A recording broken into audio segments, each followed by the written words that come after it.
welcome back to another technical video. Today I'll be going through your question, answering it, and hoping finding that solution that you're looking for. Guys, remember to stay just a little bit crazy just like me and work through to that resolution. Now let's continue on.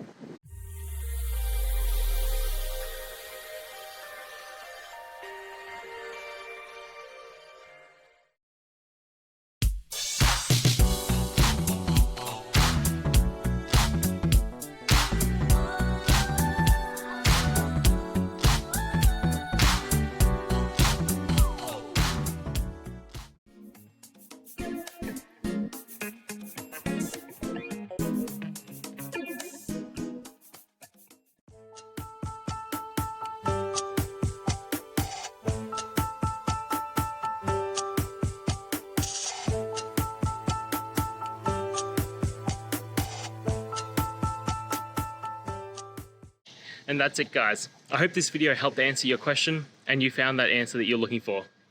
Now, please hit subscribe if it helped. I really appreciate it. And I'll see you next time on another one of these videos. Cheers.